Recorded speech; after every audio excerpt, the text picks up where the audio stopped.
الحمد لله نحمده ونستعينه ونستغفره ونؤمن به ونتوكل عليه ونعوذ بالله من شرور أنفسنا ومن سيئات أعمالنا من يهده الله فلا مضل له ومن يضلله فلا هادي له ونشهد أن لا إله إلا الله وحده لا شريك له ونشهد أن سيدنا ونبينا ومولانا محمدا عبده ورسوله أما بعد فأعوذ بالله من الشيطان الرجيم بسم الله الرحمن الرحيم والذين يؤذون المؤمنين والمؤمنات بغير ما اكتسبوا فقد احتملوا بهتانا وإثما مبينا وقال النبي صلى الله عليه وسلم المسلم من سلم المسلمون من لسانه ويده وقال النبي صلى الله عليه وسلم من كان يؤمن بالله واليوم الآخر فلا يؤذي جاره أو كما قال النبي صلى الله تعالى عليه وسلم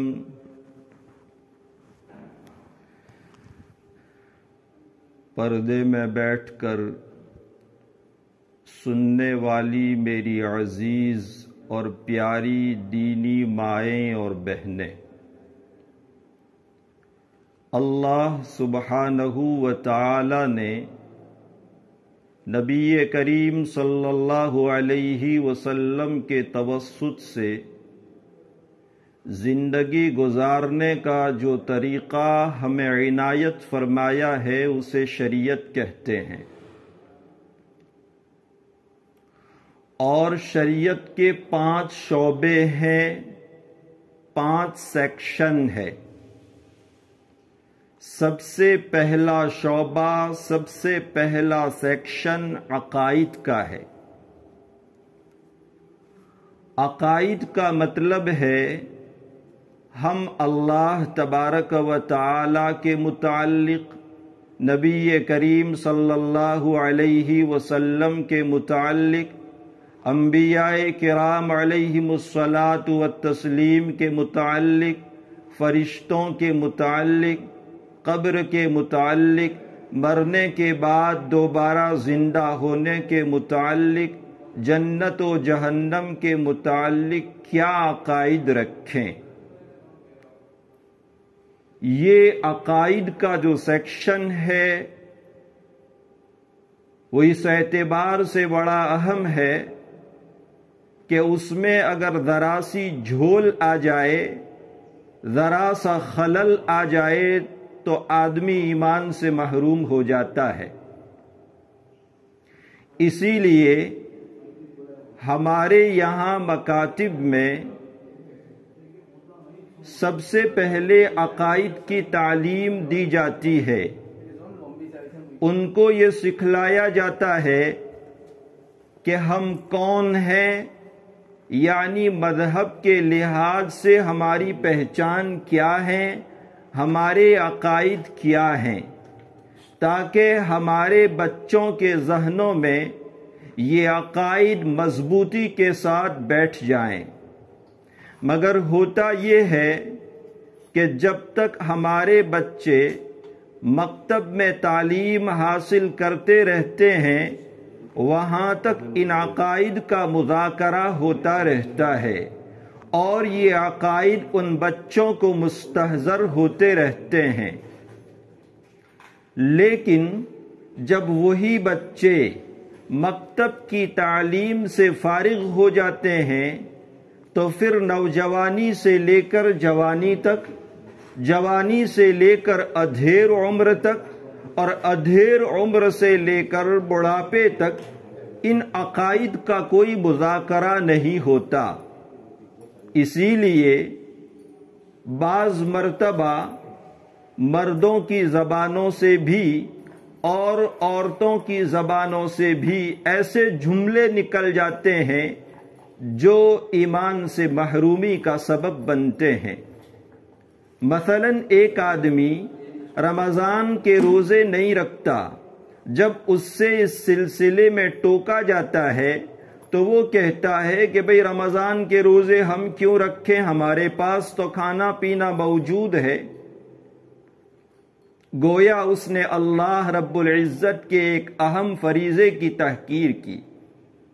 ایسے ہی جب کوئی آدمی مالی اعتبار سے کمزور ہوتا ہے، اچانک اس کا کاروبار چل پڑتا ہے اور مال و دولت کی فراوانی ہو جاتی ہے تو بولتے ہیں اللہ تعالیٰ نے اس کا ہاتھ پکڑ لیا۔ تو کیا نعوذ باللہ اس سے پہلے اللہ تعالیٰ نے اس کا ہاتھ نہیں پکڑا تھا؟ اسی طرح جب کسی کے اوپر کوئی مصیبت نازل ہوتی ہے یا کسی عزیز کا انتقال ہو جاتا ہے تو بسا اوقات ہماری ماں بہنوں کی زبانوں سے ایسے کلمات اور ایسے جملے نکل جاتے ہیں جو ایمان سے محرومی کا سبب بنتے ہیں۔ مثلا جب کسی کے بچے کا انتقال ہو جاتا ہے تو وہ اس موقع پر بولتی ہے کیا اللہ تعالیٰ کو میرا ہی بچہ سوجھا تھا جو لے لیا؟ نعوذ باللہ من ذالک، یہ ایسا جملہ ہے جو ایمان سے آدمی کو نکال دیتا ہے۔ حالانکہ مصیبت کے موقع پر شریعت مطہرہ نے ہمیں تعلیم دی کہ ہمیں کیا کرنا چاہیے۔ چنانچہ شریعت مطہرہ کی تعلیم یہ ہے کہ جب بھی تمہارے اوپر کوئی مصیبت نازل ہو، جب بھی تمہیں کوئی تکلیف پہنچے تو ایسے موقع پر سب سے پہلے یوں کہو انا للہ و انا الیہ راجعون، اور اس کے بعد یہ دعا پڑھو اللہم اجرنی فی مصیبتی واخلف لی خیرا منہا، اے اللہ آپ مجھے اپنی اس مصیبت میں اجر اور ثواب عنایت فرمائیے، اور جو چیز مجھ سے فوت ہو گئی ہے اس سے بہتر چیز مجھے عنایت فرمائیے۔ یہ انا للہ و انا الیہ راجعون کا جو جملہ ہے وہ بڑا بابرکت جملہ ہے۔ اللہ سبحانہ و تعالی نے ہم امت محمدیہ علی صاحبہا الصلاۃ والتسلیم کو خصوصیت کے ساتھ عنایت فرمایا۔ حضرت یعقوب علی نبینا وعلیہ الصلاۃ والسلام کے صاحبزادے جب حضرت یوسف علیہ السلام گم ہو گئے تھے، ان کے فراق اور ان کی جدائی میں برسہ برس تک آپ روتے رہے، روتے روتے آپ کی بینائی چلی گئی، اور ایک عرصے کے بعد جب آپ کا علاقہ بھی قحط کی لپیٹ میں آ گیا اور پتہ چلا کہ مصر کی حکومت کی جانب سے غلہ فروخت ہوتا ہے، اور حضرت یعقوب علیہ السلام نے اپنے صاحبزادوں کو، اپنے بیٹوں کو غلہ خریدنے کے لیے مصر بھیجا۔ جب دوسری مرتبہ ان بیٹوں کو روانہ کیا، اس موقع پر حضرت یوسف علیہ السلام کے حقیقی بھائی بنیامین بھی ساتھ میں تھے، لیکن اس موقع پر بنیامین کو چوری کے الزام میں پکڑ لیا گیا۔ بیٹوں نے آ کر حضرت یعقوب علیہ السلام کو خبر دی کہ آپ کا بیٹا چوری کے جرم میں گرفتار کر لیا گیا ہے۔ اس نئے زخم نے حضرت یعقوب علیہ السلام کے پرانے زخم کو تازہ کر دیا، اور اس موقع پر حضرت یعقوب علیہ السلام کی زبان سے جو جملہ نکلا یا اسف علی یوسف، ہائے افسوس ہے یوسف پر، اس موقع پر حضرت یعقوب علیہ السلام کی زبان سے انا للہ و انا الیہ راجعون کا جملہ نہیں نکلا۔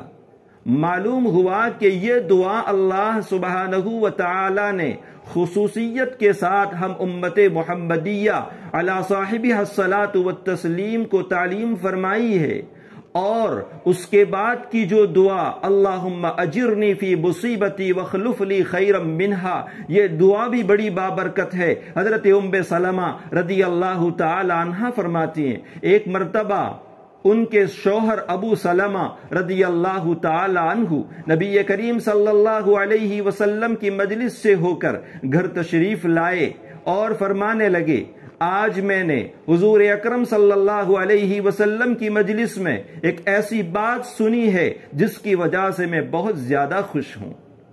پوچھا کہ کیا بات ہے؟ انہوں نے عرض کیا حضور اکرم صلی اللہ علیہ وسلم نے فرمایا جب کسی کو کوئی تکلیف پہنچے اور اس موقع پر وہ یہ دعا پڑھے اللہم اجرنی فی مصیبتی واخلف لی خیرا منہا، اے اللہ مجھے اپنی اس مصیبت میں اجر اور ثواب عنایت فرما، اور جو چیز مجھ سے فوت ہو گئی ہے اس سے بہتر چیز عنایت فرما، تو اللہ تبارک و تعالی اس کو اس سے بہتر چیز عنایت فرماتے ہیں۔ حضرت ام سلمہ رضی اللہ تعالی عنہا فرماتی ہیں کہ ابو سلمہ کا انتقال ہو گیا۔ اس موقع پر میں نے انا للہ و انا الیہ راجعون پڑھا اور اس کے بعد یہ دعا پڑھی اللہم اجرنی فی مصیبتی واخلف لی خیرا منہا۔ لیکن اس موقع پر میرے دل میں یہ بات آئی کہ بھلا ابو سلمہ سے بہتر مجھے کون مل سکتا ہے؟ جب میری عدت ختم ہو گئی اللہ کے رسول صلی اللہ علیہ وسلم میرے گھر تشریف لائے، اندر آنے کی اجازت چاہی۔ اس وقت حضرت ام سلمہ رضی اللہ تعالی عنہا چمڑے کو دباغت دے رہی تھی۔ جانور کو ذبح کرنے کے بعد اس کی کھال، اس کا چمڑا اتارا جاتا ہے، اور اس چمڑے کے اوپر جو چکناہٹ اور جو آلائش ہوتی ہے اس کو ختم کیا جاتا ہے، اور اس آلائش کو ختم کرنے کے اس زمانے میں مختلف طریقے ہوا کرتے تھے، کبھی دھوپ میں رکھ کر، کبھی نمک کے ذریعے سے، کبھی مٹی میں ملا کر اس کی آلائش کو ختم کیا جاتا، پھر گھر میں اس کو استعمال میں لایا جاتا تھا۔ حضرت ام سلمہ رضی اللہ تعالی عنہا سے جب نبی کریم صلی اللہ علیہ وسلم نے اندر آنے کی اجازت طلب کی، حضرت ام سلمہ رضی اللہ عنہا نے جلدی سے اپنے ہاتھ دھوئے اور اس کے بعد حضور اکرم صلی اللہ علیہ وسلم کے لیے گدی بچھائی، آپ کو اجازت مرحمت فرمائی۔ حضور اکرم صلی اللہ علیہ وسلم نے تشریف لانے کے بعد حضرت ام سلمہ رضی اللہ تعالی عنہا کو پیغام نکاح دیا۔ حضرت ام سلمہ رضی اللہ تعالی عنہا نے عرض کیا یا رسول اللہ صلی اللہ علیہ وسلم، یہ میرے لیے بڑی خوش قسمتی کی بات ہے، یہ میرے لیے بڑی سعادت کی بات ہے کہ میں آپ کی زوجیت میں آ جاؤں، آپ کے نکاح میں آ جاؤں، مگر 3 باتیں ایسی ہیں جو آپ کے پیغام نکاح کو قبول کرنے سے میرے لیے مانع ہے۔ پہلی بات تو یہ ہے کہ میں بہت زیادہ باغیرت عورت ہوں، مجھے خطرہ لاحق ہے کہیں ایسا نہ ہو شدت غیرت کی بنیاد پر میری زبان سے یا میرے جسم سے کوئی ایسا عمل صادر ہو جائے جس کی بنیاد پر میں آخرت میں اللہ کے عذاب کی مستحق بن جاؤں۔ اور دوسری بات یہ کہ میں عمر رسیدہ عورت ہوں، اور تیسری بات یہ ہے کہ میرے چھوٹے چھوٹے بچے ہیں۔ رسول اللہ صلی اللہ علیہ وسلم نے فرمایا کہ میں اللہ تعالیٰ سے دعا کرتا ہوں اللہ تعالیٰ تمہاری بیجا غیرت کو ختم کر دیں گے، اور رہی یہ بات کہ تم عمر رسیدہ ہو تو میں بھی تو کوئی کم عمر کا نہیں ہوں، میں بھی عمر رسیدہ ہوں، اور رہے تمہارے بچے تو وہ میرے بچے ہیں، میں انہی بچوں کی بنیاد پر تم سے نکاح کرنا چاہتا ہوں تاکہ ان بچوں کی میں کفالت کر سکوں، ان بچوں کی تربیت کر سکوں۔ حضرت ام سلمہ رضی اللہ عنہا نے نبی کریم صلی اللہ علیہ وسلم کے پیغام نکاح کو قبول کر لیا، حضور اکرم صلی اللہ علیہ وسلم کے ساتھ نکاح ہو گیا۔ فرماتی ہیں کہ اس دعا کی برکت سے اللہ تبارک و تعالی نے مجھے ابو سلمہ سے بھی بہتر اپنے رسول عنایت فرمائے۔ تو شریعت مطہرہ کی تعلیم تو اتنی پاکیزہ ہے، اور عزیز مائیں اور بہنیں، دنیا میں مصیبتیں اور تکلیفیں تو ہر کسی پر آتی ہے، اس لیے کہ اللہ تعالیٰ نے دنیا کو بنایا ہی ایسا ہے۔ اللہ تعالیٰ نے 3 عالم بنائے۔ ایک عالم تو وہ ہے جہاں راحت ہی راحت، آرام ہی آرام، تکلیف کا اور مصیبت کا گزر نہیں، اور وہ جنت ہے جو اللہ تبارک و تعالی ان مردوں اور عورتوں کو عنایت فرمائیں گے جن کا خاتمہ، جن کی موت ایمان پر ہوئی تھی۔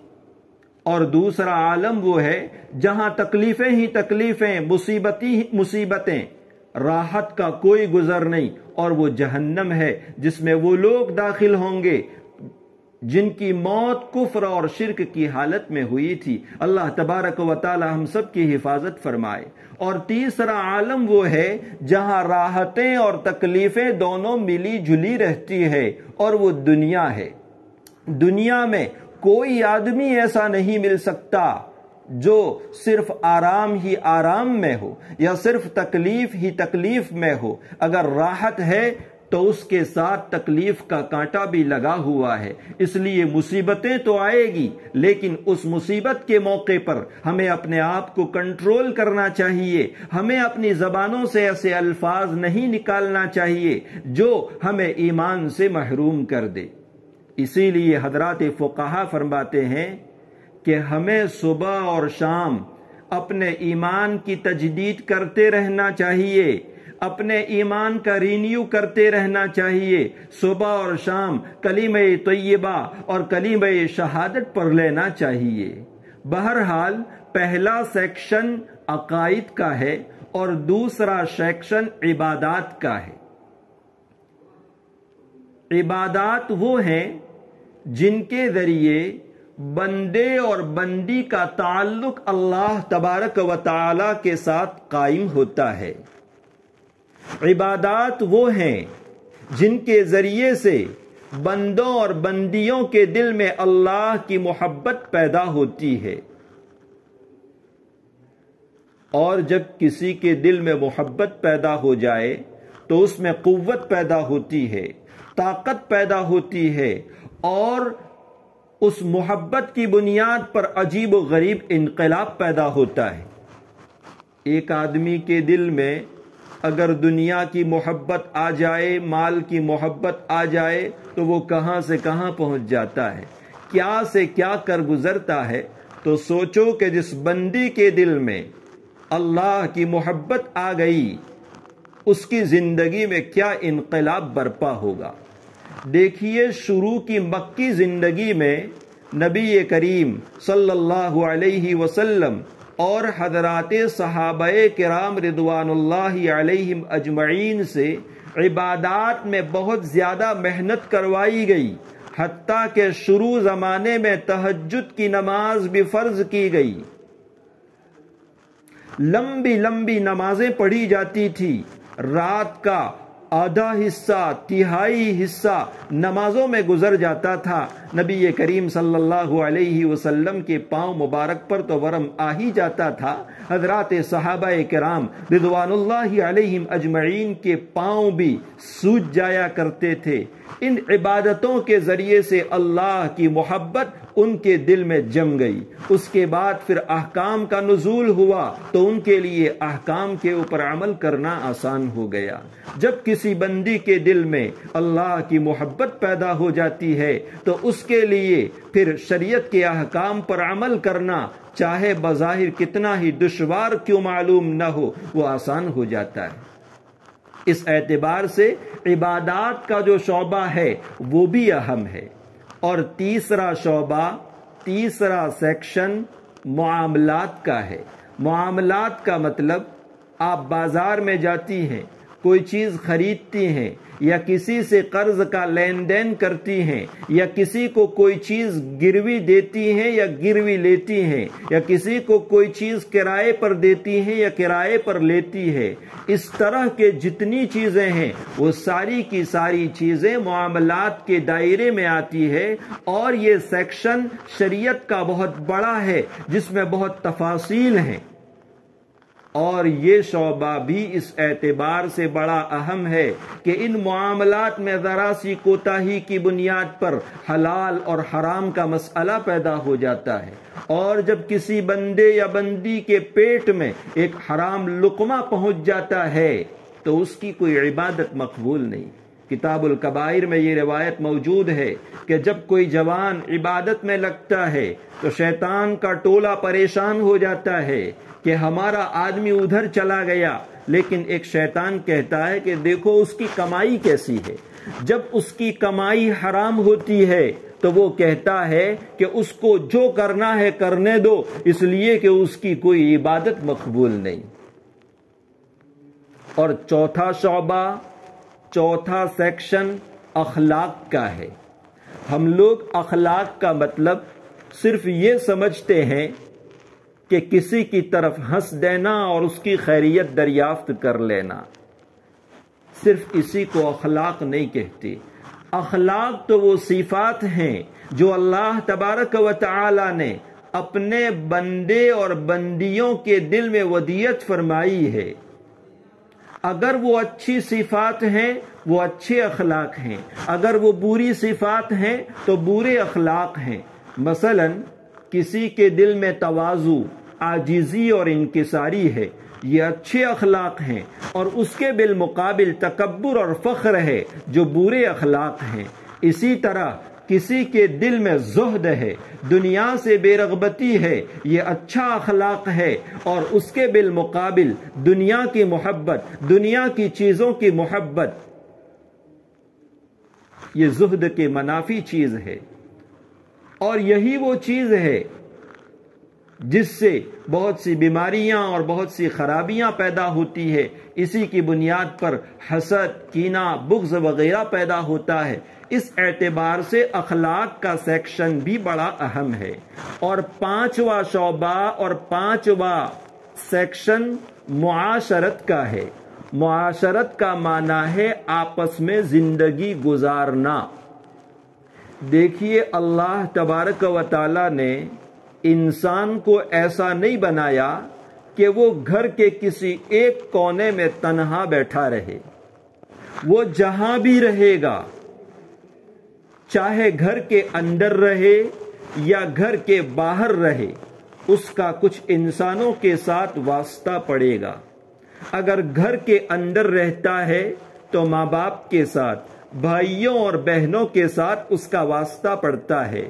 اگر گھر سے باہر نکلتا ہے پڑوسیوں کے ساتھ اس کا واسطہ پڑتا ہے۔ دکان پر جاتا ہے تو خریدنے والوں کے ساتھ اس کا واسطہ پڑتا ہے۔ اگر ملازمت پر جاتا ہے تو اپنے ساتھ ملازمت کرنے والوں کے ساتھ واسطہ پڑتا ہے۔ اگر کوئی لڑکی ہے، کوئی عورت ہے، شادی سے پہلے کا زمانہ ہے تو اس کا واسطہ اپنے بھائیوں، بہنوں اور ماں باپ کے ساتھ پڑتا ہے۔ شادی کے بعد کی زندگی ہے تو اس کا واسطہ پڑتا ہے اپنے شوہر کے ساتھ، اپنے خسر کے ساتھ، اپنے ساس کے ساتھ، اپنی نند اور بھاوج کے ساتھ۔ ان تمام لوگوں کے ساتھ کس طرح برتنا چاہیے، ان کے ساتھ کیسے بات کرنی چاہیے، کس طرح کا معاملہ کرنا چاہیے، یہ پورا ایک شعبہ ہے۔ اور یہ معاشرت کا جو شعبہ ہے وہ شریعت کی نظر میں بڑا اہم ہے۔ دیکھیے قرآن کریم میں نماز کی بہت زیادہ تاکید آئی ہے، کیونکہ نماز عبادات میں بہت اہم نماز ہے۔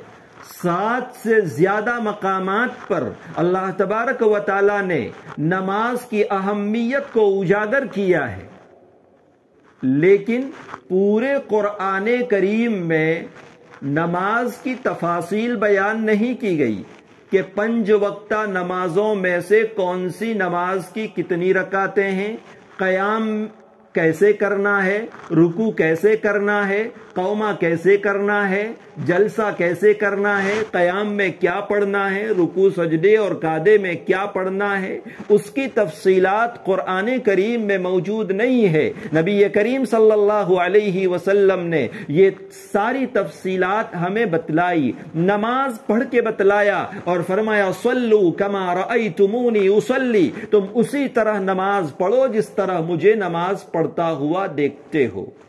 زکوٰۃ کی کتنی زیادہ اہمیت ہے.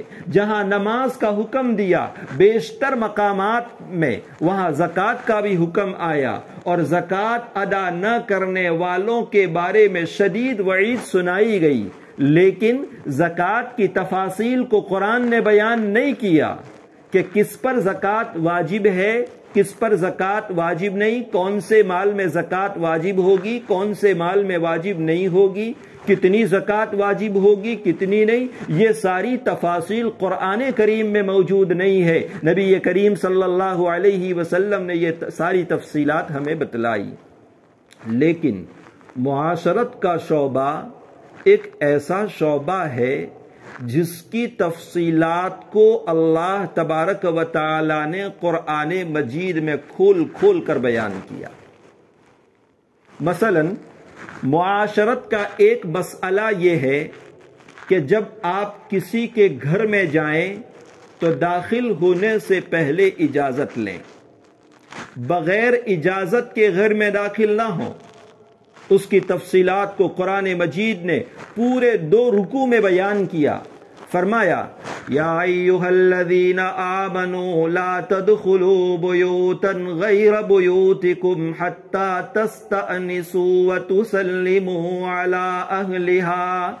اے ایمان والو، تم اپنے گھروں کے علاوہ کسی اور کے گھروں میں بے اجازت مت جایا کرو. جانے سے پہلے اجازت لے لو اور اس کے رہنے والوں کو سلام کر لو. اگر گھر کے اوپر بیل لگا ہوا ہے، بیل بجا کر اطلاع دو، کندی بجا کر اطلاع دو. جب اجازت مل جائے اس کے بعد گھر میں داخل ہوں. ذالکم خیر لکم لعلکم تذکرون. یہ تمہارے لیے بہتر ہے، امید ہے کہ تم ان کو یاد رکھو گے.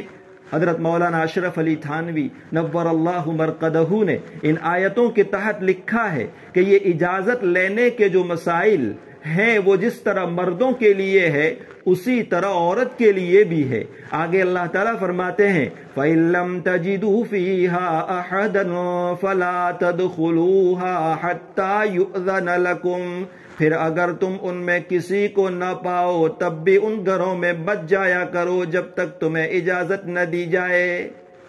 یعنی تمہیں ایسا محسوس ہوا کہ گھر کے اندر کوئی نہیں ہے، تمہاری آواز کا جواب کوئی نہیں دیتا ہے، تب بھی بغیر اجازت کے اس گھر میں داخل ہونا نہیں چاہیے. ہو سکتا ہے کہ کوئی گھر کے اندر موجود ہو، وہ اس حالت میں ہو کہ آپ کو جواب نہ دے سکتا ہو، یا گھر کے اندر کوئی موجود نہ ہو تب بھی یہ غیر کی ملک ہے اور دوسرے کی ملک میں اس کی اجازت کے بغیر تصرف درست نہیں. وَإِن قِيلَ لَكُمُ ارْجِعُوا فَارْجِعُوا هُوَ أَزْكَىٰ لَكُمْ. اور اگر تم سے کہا جائے کہ واپس لوٹ جاؤ تو واپس آ جایا کرو، یہ تمہارے لیے زیادہ پاکیزہ تر ہے. یعنی اندر سے آواز آئی کہ ابھی تمہیں داخلے کی اجازت نہیں ہے، فی الحال ملاقات نہیں ہو سکے گی، واپس چلے جاؤ، تو برا مت لگاؤ، وہاں سے واپس ہو جاؤ. بہرحال یہاں سے شروع ہوتے ہیں استئذان کے مسائل. اللہ تبارک و تعالیٰ نے بڑی تفصیل کے ساتھ کھول کر بیان کیے ہیں. پھر شوہر کے ساتھ کس طرح برتاؤ کرنا چاہیے، اپنے پڑوسیوں کے ساتھ، اپنے ملنے جلنے والوں کے ساتھ کس طرح کا معاملہ کرنا چاہیے، قرآن کریم نے خوب کھول کھول کر بیان کیا ہے. آج ہمارا حال یہ ہے کہ ہم نماز پڑھتی ہیں، ہم روزے رکھتی ہیں، اور موقع آنے پر اللہ نے مال دیا ہے زکوٰۃ دے دیتی ہیں تو سمجھتی ہیں کہ ہم بہت بڑی دیندار ہیں. حالانکہ ہمارا معاملہ یہ ہوتا ہے، نہ ہمارے ماں باپ ہم سے خوش، نہ ہمارے شوہر ہم سے خوش، نہ ہمارے پڑوسی ہم سے خوش.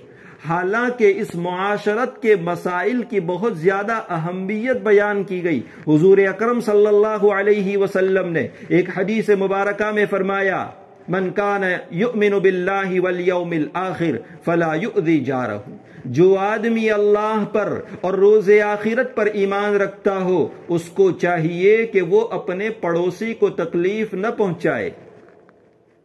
دوسری روایت میں حضور اکرم صلی اللہ علیہ وسلم نے فرمایا واللہ لا یؤمن واللہ لا یؤمن واللہ لا یؤمن. ایک مرتبہ نہیں، 2 مرتبہ نہیں، تین مرتبہ نبی کریم صلی اللہ علیہ وسلم نے قسم کھا کر ارشاد فرمایا، اللہ کی قسم وہ مومن نہیں، اللہ کی قسم وہ مومن نہیں، اللہ کی قسم وہ مومن نہیں۔ حضرات صحابہ کرام رضوان اللہ علیہم اجمعین گھبرا گئے، پوچھا یا رسول اللہ، من یا رسول اللہ، وہ کون ہے یا اللہ کے رسول صلی اللہ علیہ وسلم؟ آپ صلی اللہ علیہ وسلم نے فرمایا، الذی لا یأمن جارہ بوائقہ، وہ جس کی تکلیفوں سے اس کا پڑوسی محفوظ نہ رہے۔ نبی کریم صلی اللہ علیہ وسلم نے اس مرد اور عورت کے ایمان کی نفی فرمائی جس کی تکلیف سے اس کا پڑوسی محفوظ نہ ہو۔ اگرچہ حضرات علماء فرماتے ہیں کہ جو آدمی اس گناہ میں مبتلا ہو وہ ایمان سے خارج نہیں ہوگا، اس لیے کہ نفس ایمان کی نفی مقصود نہیں ہے، کمال ایمان کی نفی ہو رہی ہے، یعنی ایسا آدمی مکمل طور پر مومن نہیں ہو سکتا۔ دوسری جگہ آپ صلی اللہ علیہ وسلم نے فرمایا، المسلم من سلم المسلمون باللسانہ ویدہ، مسلمان تو وہ ہوتا ہے جس کی زبان سے، جس کے ہاتھ سے دوسرے مسلمان بھی محفوظ رہیں۔ اور تکلیف پہنچانے کی صورتیں بھی الگ الگ ہوتی ہے۔ آپ نے جو فرمایا کہ وہ آدمی مومن نہیں جس کی تکلیف سے اس کا پڑوسی محفوظ نہ ہو۔ تکلیف کی ایک صورت تو یہ ہے کہ زبان سے تکلیف پہنچائے، اس کو گالیاں دے، اس کو برا بھلا کہے، یا اپنے عمل کے ذریعے سے تکلیف پہنچائے، زبان سے تو کچھ نہ کہے لیکن کام ایسا کرے جس کی بنیاد پر اس کو تکلیف پہنچے، یا اس کو تانے دے۔ تانا دینے کا مطلب ہوتا ہے بات کو لپیٹ کر کسی کے منہ کے اوپر مار دینا۔ ایک تو یہ ہے کہ کوئی عورت دوسری عورت سے یوں کہے کہ تیرے اندر یہ خرابی پائی جاتی ہے، اور دوسری صورت یہ ہے کہ اس کے سامنے تو نہ کہا جائے، بات تو کسی اور ٹاپک پر ہو رہی ہو، بات تو کسی اور موضوع پر ہو رہی ہو، درمیان میں ایسا جملہ کہہ دیا جائے جو سیدھا اس عورت کی جانب جاتا ہو، اس کو کہتے ہیں تانا دینا یا طنز کرنا، اور اس سے اس سامنے والی کی دل آزاری مقصود ہوتی ہے۔ تانا عربی زبان میں کہتے ہیں تان، نیزہ مارنے کو۔ یہ جو تانا دینا ہے، یہ جو طنز کرنا ہے، وہ ایسا ہے جیسے کسی کو نیزہ مارنا، بلکہ نیزے کے زخم سے بھی زیادہ یہ خطرناک زخم ہوتا ہے۔ عربی زبان کا مشہور شعر ہے، جراحات السنان لها التیام ولا یلتام ما جرح به اللسان۔ نیزوں کے زخم تو اچھے ہو سکتے ہیں مگر زبان سے جو زخم پہنچائے گئے اس کے گھاؤ نہیں بھر سکتے۔ اس لیے نبی کریم صلی اللہ علیہ وسلم کے متعلق منقول ہے کہ حجۃ الوداع کے موقع پر آپ صلی اللہ علیہ وسلم نے خطبہ دیا۔ حضرات صحابہ کرام رضوان اللہ علیہم اجمعین سے آپ نے دریافت فرمایا کہ یہ دن کون سا ہے جس میں میں تم سے خطاب کر رہا ہوں؟ حضرات صحابہ کرام رضوان اللہ علیہم اجمعین نے عرض کیا، یا رسول اللہ صلی اللہ علیہ وسلم، یہ عرفے کا دن ہے۔ پھر آپ نے دریافت فرمایا، یہ مہینہ کون سا ہے جس میں میں تم سے خطاب کر رہا ہوں؟ حضرات صحابہ نے عرض کیا، یا رسول اللہ صلی اللہ علیہ وسلم، یہ ذو الحجہ کا محترم اور مقدس مہینہ ہے۔ آپ نے تیسرا سوال کیا کہ یہ جگہ کون سی ہے جس پر کھڑا ہو کر میں تم سے بات کر رہا ہوں؟ صحابہ کرام رضوان اللہ علیہم اجمعین نے عرض کیا، یا رسول اللہ صلی اللہ علیہ وسلم، یہ حرم کا علاقہ ہے۔ آپ صلی اللہ علیہ وسلم نے فرمایا، اے مسلمانوں، تمہاری جان، تمہاری مال اور تمہاری عزت و آبرو ایک دوسرے پر اسی طرح حرام ہے جس طرح آج کا یہ دن، آج کا یہ مہینہ اور یہ جگہ محترم اور مقدس ہے۔ آپ صلی اللہ علیہ وسلم نے ایک مسلمان کی جان مال اور عزت و آبرو کی اس قدر حرمت اور عظمت بیان فرمائی کہ اس کا اندازہ ہم نہیں لگا سکتے۔ حضرت عبداللہ ابن عمر رضی اللہ تعالی عنہما فرماتے ہیں، ایک مرتبہ نبی کریم صلی اللہ علیہ وسلم بیت اللہ کا طواف فرما رہے تھے۔ آپ نے بیت اللہ سے خطاب کرتے ہوئے فرمایا کہ تو کتنا محترم ہے، تو کتنا مقدس ہے، تو کتنا عظیم الشان ہے۔ اس کے بعد آپ صلی اللہ علیہ وسلم نے حضرت عبداللہ رضی اللہ تعالی عنہ سے دریافت فرمایا، اے عبداللہ، کیا بیت اللہ کے علاوہ بھی دنیا میں کوئی ایسی چیز ہے جو اس سے بھی زیادہ محترم اور اس سے بھی زیادہ مقدس اور اس سے بھی زیادہ عظیم الشان ہو؟ حضرت عبداللہ رضی اللہ عنہ نے جواب دیا، اللہ ورسولہ اعلم۔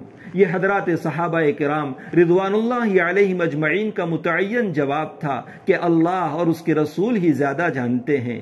حضور اکرم صلی اللہ علیہ وسلم نے فرمایا، ایک مسلمان کی جان، مال اور عزت و آبرو اس بیت اللہ سے بھی زیادہ محترم ہے۔ گویا کہ ایک مسلمان کی آبرو گرانا، اس کو تانا دینا، اس کی عزت پر ہاتھ ڈالنا ہے، اور ایک مسلمان کی آبرو ریزی کرنا ایسا گناہ ہے جیسے بیت اللہ کو ڈھانا۔ اسی لیے حضور اکرم صلی اللہ علیہ وسلم اپنی روایات میں اپنے پڑوسیوں کو اور اپنے ملنے جلنے والوں کو تکلیف پہنچانے سے منع فرما رہے ہیں۔ حضرت مفتی محمد شفیع صاحب رحمۃ اللہ علیہ، ان کے صاحبزادے حضرت مولانا مفتی تقی عثمانی دامت برکاتہم اس واقعے کے ناقل ہیں۔ فرماتے ہیں کہ ہمارے والد صاحب عصر کی نماز کے بعد مولانا اصغر میاں رحمۃ اللہ علیہ کے گھر تشریف لے گئے۔ آم کا سیزن چل رہا تھا۔ میاں صاحب نے پوچھا کہ حضرت آم چوسو گے؟ مفتی صاحب نے جواب دیا کہ آم، اور وہ بھی آپ کے مبارک ہاتھوں سے، کیسے انکار کیا جا سکتا ہے؟ میاں صاحب رحمت اللہ علیہ اندر گئے، 2 ٹوکڑے لے کر آئے۔ ایک ٹوکڑے میں دھلے ہوئے آم تھے اور دوسرا ٹوکڑا خالی تھا، تاکہ آم چوس چوس کر خالی ٹوکڑے میں ڈالے جائیں۔ آم کھاتے گئے، یہاں تک کہ آم سے بھرا ہوا ٹوکڑا خالی ہو گیا اور خالی ٹوکڑا چھلکے اور گھتلیوں سے بھر گیا۔ حضرت مفتی شفیع صاحب رحمت اللہ علیہ اس ٹوکڑے کو اٹھا کر لے جانے لگے تو میاں صاحب رحمت اللہ علیہ نے دریافت فرمایا کہ مفتی صاحب اس کو کہاں لے جاتے ہو؟ کہا کہ حضرت پھینکنے جا رہا ہوں۔ فرمایا رہنے دو، تمہیں پھینکنا نہیں آئے گا۔ مفتی صاحب رحمت اللہ علیہ نے پوچھا کہ میاں صاحب پھینکنا بھی کوئی فن ہے؟ یہ بھی کوئی سیکھنے کی چیز ہے کہ آپ کہتے ہیں کہ آپ کو پھینکنا نہیں آئے گا؟ میاں صاحب رحمت اللہ علیہ نے فرمایا کہ ہاں لاؤ، ٹوکڑا مجھے دے دو۔ ٹوکڑا لے کر گھر سے باہر نکلے، محلے کے ایک کونے میں گئے۔ سب سے پہلے تو انہوں نے ٹوکڑے میں سے چھلکے الگ کیے، گھٹلیاں الگ کی، پھر چھلکے ایک جگہ پر ڈالے اور گھٹلیاں اٹھا کر ایک دوسرے کونے میں ڈالی۔ آ کر فرمانے لگے کہ بات دراصل یہ ہے کہ یہ میرا جو پورا محلہ ہے، یہ محلہ غریبوں کا ہے۔ ان کے پاس اتنا مال نہیں ہے، ان کے پاس اتنے پیسے نہیں ہے جن سے آم خرید کر اپنے گھر والوں کو، اپنے بچوں کو کھلا سکیں۔ اگر میں یہ چھلکے اور گھٹلیاں یہاں ہی ڈال دیتا تو محلے والوں کی نظر اس پر پڑتی، ان کو حسرت ہوتی، کاش ہمارے پاس بھی پیسے ہوتے تو ہم بھی آم خرید کر اپنے بچوں کو کھلاتے، اور اس حسرت کا سبب میں بنتا۔ میں نہیں چاہتا کہ میں ان کی حسرت کا ذریعہ بنوں۔ میں نے جہاں چھلکے ڈالے ہیں محلے کی بکریاں وہاں بیٹھتی ہے، یہ چھلکے ان بکریوں کے کام آ جائیں گے، اور جہاں میں نے گٹھلیاں ڈالی ہے محلے کے بچے وہاں کھیلتے ہیں۔ اور بچوں کے مختلف کھیلوں میں سے ایک کھیل یہ بھی ہے کہ وہ گٹھلیوں کو سینکتے ہیں اور اس کے بعد گٹھلی کو کھا لیتے ہیں، یہ گٹھلیاں ان کے کام آ جائے گی۔ اس سے ایک قدم آگے حضرت فرماتے ہیں کہ میاں صاحب کا جو مکان تھا وہ کچا تھا، دیواریں اس کی کچی تھی اور اوپر کھپڑیل تھا۔ کھپڑیل جس کو ہم اپنی زبان میں نلیے کہتے ہیں، مطلب یہ کہ چھت پرانے زمانے کی تھی۔ جب دیواریں کچی ہوں اور اوپر نلیے لگے ہوئے ہوں تو بارش کے آنے سے پہلے اس کا انتظام کرنا پڑتا ہے کہ بارش کا پانی کچی دیواروں میں گھس کر دیوار کو خراب نہ کرے۔ اس لیے پہلے زمانے میں جب اس طرح کے مکانات کی کثرت ہوا کرتی تھی، بارش کے زمانے کے آنے سے پہلے نلیوں کو اتارا جاتا، ٹھیک کیا جاتا اور دیوار کے اوپر کراٹھیاں وغیرہ ڈال دی جاتی تاکہ بارش کا پانی اندر نہ اتر سکے۔ حضرت میاں صاحب رحمت اللہ علیہ ہر سال بارش سے پہلے یہ عمل کرواتے، جس میں تقریباً 400 روپیے کا خرچہ آتا۔ مفتی شفیع صاحب رحمت اللہ علیہ نے ان سے فرمایا کہ حضرت آپ ہر سال اتنے روپیے اس کے پیچھے خرچ کرتے ہیں کہ 10-15 سال میں آپ پختہ مکان بنا سکتے ہیں۔ میاں صاحب رحمت اللہ علیہ نے جواب دیا کہ ہاں بھائی، آپ نے ایسی بات کہہ دی ہے جہاں اس بوڑھے کی عقل نہیں پہنچی۔ پھر فرمایا کہ بھائی بات یہ ہے کہ میرے محلے میں جتنے لوگ رہتے ہیں وہ سب غریب ہیں، ان کے مکانات کچے ہیں۔ میرے پاس اتنی طاقت ہے، میرے پاس اتنے پیسے ہیں کہ میں ان پیسوں کے ذریعے اپنا پختہ مکان بنوا لوں، لیکن میں اگر اپنا مکان پختہ بنوا لوں گا تو ان غریبوں کو حسرت ہوگی، کاش کہ ہمارے پاس پیسے ہوتے تو ہم بھی اپنا بہترین مکان بنوا لیتے، اپنا پختہ مکان بنوا لیتے، اور ان کی حسرت کا ذریعہ میں بنوں گا، اس لیے میں اپنے مکان کو پختہ نہیں بنواتا۔ چنانچہ جب تک پورے محلے والوں کے گھر پختہ نہیں بن گئے، وہاں تک میاں صاحب رحمت اللہ علیہ نے اپنا مکان پختہ نہیں بنوایا۔ سب سے اخیر میں اپنا مکان پختہ بنوایا۔ یہ ہے پڑوسیوں کے حق کی رعایت۔ آج ہمارا حال یہ ہے کہ پڑوسیوں کی بات تو بہت دور کی رہی، ہمارے خود رشتہ دار، ہمارے والدین، ہمارے بھائی بہن ہم سے راضی نہیں ہیں۔ حضرت شیخ سعدی رحمت اللہ علیہ نے اپنی کتاب گلستہ میں ایک واقعہ نقل کیا ہے، اور اس کے بعد ایک رباعی آپ نے نقل فرمائی ہے۔ اصل تو وہ اشعار سنانا مقصود ہے جو حضرت شیخ رحمت اللہ علیہ نے بیان فرمائے ہیں، لیکن اس سے پہلے وہ قصہ بیان کر دیتا ہوں جس کو شیخ سعدی رحمت اللہ علیہ نے بیان کیا ہے۔ فرماتے ہیں کہ ایک اللہ والے کے گھر میں رات کے وقت کوئی چور گھسا۔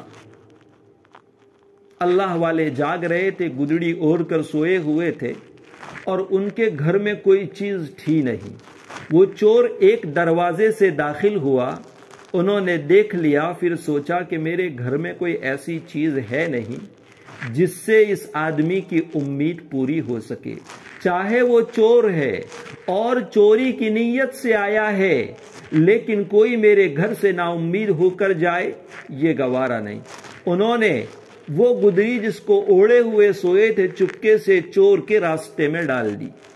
چور کو گھر میں کچھ ملا نہیں، واپسی میں راستے میں گدڑی ملی، اٹھا لی اور چل دیا۔ اس قصے کو نقل کرنے کے بعد حضرت شیخ سعدی رحمت اللہ علیہ فرماتے ہیں، شنیدم کے مردان راہ خدا، دلے دشمنارا نہ کردند تنگ، ترا کے میسر شود ای مقام کے بادوستانت خلافست زنگ۔ شیخ سعدی رحمت اللہ علیہ فرماتے ہیں، میں نے سنا ہے کہ اللہ والے دشمنوں کا بھی دل دکھایا نہیں کرتے۔ اے مخاطب، تجھے یہ مقام کب میسر ہوگا جب کہ تیری تو اپنے دوستوں ہی کے ساتھ لڑائی رہتی ہے۔ بہرحال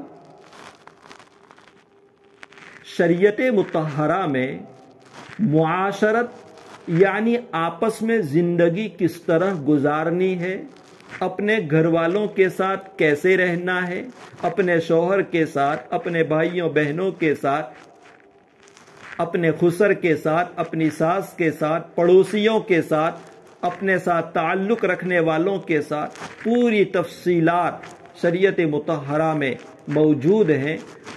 اور حقیقت یہ ہے کہ آدمی دیندار اسی وقت بنتا ہے جب وہ دین کے تمام شعبوں کے اوپر عمل کرنے والا بن جائے۔ صرف نمازیں پڑھ لینا یا روزے رکھ لینا یا صدقات و خیرات کر لینا یہ متقی اور پرہیزگار ہونے کے لیے کافی نہیں ہے۔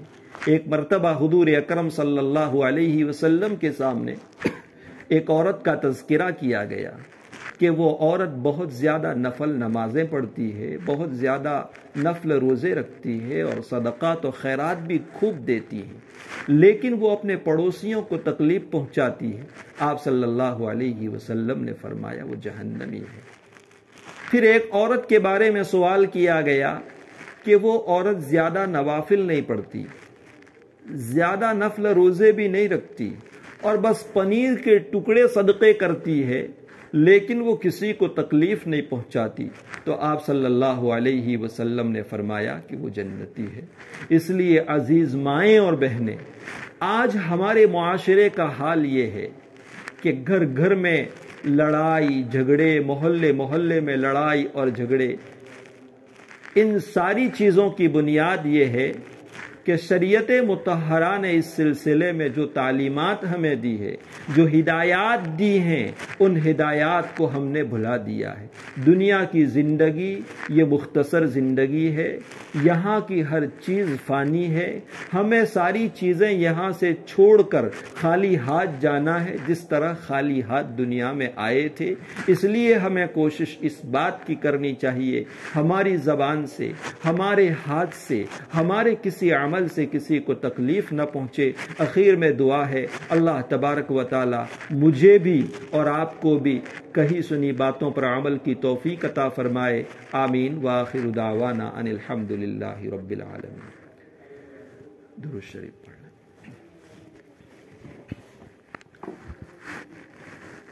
بسم اللہ الرحمن الرحیم۔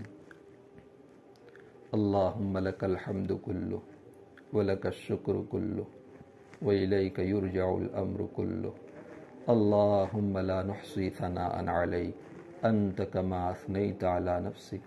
اللہم صل علی سیدنا و مولانا محمد وعلی آل سیدنا و مولانا محمد صلاة تنجینا بها من جمیع الاحوال والآفات وتقضی لنا بها جمیع الحاجات وتطہرنا بها من جمیع السیئات وترفعنا بها عندك أعلى الدرجات وتبلغنا بها أقصى الغايات من جميع الخيرات في الحياة وبعد الممات إنك سميع قريب مجيب الدعوات يا قاضي الحاجات ويا حل المشكلات أغثنا أغثنا أغثنا إلهنا إنك على كل شيء قدير۔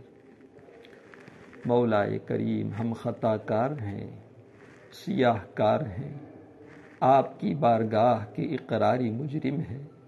مولا کریم ہم نے رات کے اندھیروں میں، دین کے اجالوں میں جان کر انجانے سے بے شمار گناہ کیے ہیں۔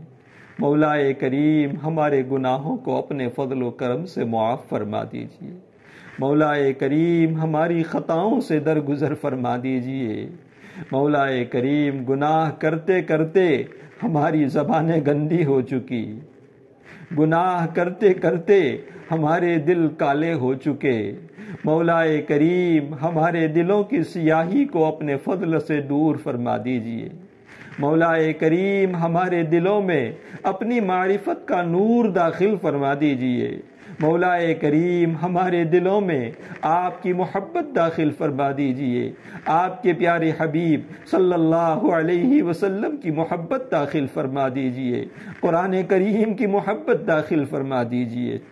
مولا کریم آپ کے احکام پر عمل کرنا ہم سب کے لیے آسان فرما دیجئے۔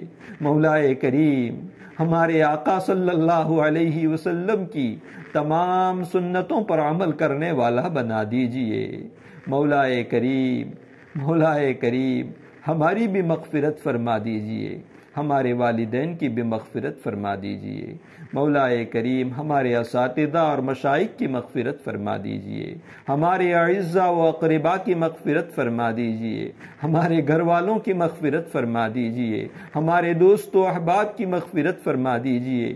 مولا کریم ہمارے تمام محسنین، معاونین اور متعلقین کی مغفرت فرما دیجئے، پوری امت مسلمہ کی مغفرت فرما دیجئے۔ مولا کریم ہمارے زندوں کی بھی مغفرت فرما دیجئے، ہمارے مرحومین کی بھی مغفرت فرما دیجئے۔ مولا کریم ان کی قبروں کو تا حد نگاہ وسیع اور کشادہ فرما دیجئے۔ مولا کریم جس طرح آج وہ اپنی قبروں میں سو گئے ہیں، کل کو ہمیں بھی اپنی اپنی قبروں میں سونا ہے۔ مولا کریم مرنے سے پہلے موت کی تیاری کرنے کی توفیق نصیب فرما دیجئے۔ مولا کریم اعمال صالحہ کی توفیق عطا فرما دیجئے۔ مولا کریم ہماری عمروں میں عافیت کے ساتھ، تندرستی کے ساتھ، شکر گزاری کے ساتھ خوب برکت عطا فرما دیجئے۔ جب ہمارا اس دنیا سے جانے کا وقت آئے تو ہمیں اس حال میں اٹھانا کہ کسی بندے اور بندی کا حق ہمارے اوپر نہ ہو، ہمارے سارے گناہ معاف ہو چکے ہوں، آپ بھی ہم سے راضی ہوں، ہم بھی آپ سے راضی ہوں، زبان پر کلمہ طیبہ جاری ہو۔ اس حالت میں ہمیں موت نصیب فرمانا، ہمارے آقا صلی اللہ علیہ وسلم کے پاکیزہ شہر کی مٹی ہم سب کو نصیب فرمانا۔ مولا کریم مرنے سے پہلے موت کی تیاری کرنے کی توفیق نصیب فرما دیجئے، اعمال خیر کی توفیق نصیب فرما دیجئے، گناہوں سے بچا لیجئے۔ مولا کریم پورے دین پر، پوری شریعت پر عمل کرنا ہم سب کے لیے آسان فرما دیجئے۔ مولا کریم آپ کی یہ بندیاں معلوم نہیں کیا کیا امیدیں لے کر کے آئی ہیں، آپ کے دین کی باتیں سننے کے لیے بیٹھی ہیں۔ مولا کریم ان کی جائز تمناؤں کو پورا فرما دیجئے، ان کی امیدوں کو پورا فرما دیجئے۔ مولا کریم ہم سب کو راحت، چین اور سکون عطا فرما دیجئے۔ مولا کریم ہم میں سے جو پریشان حال ہے ان کی پریشانیوں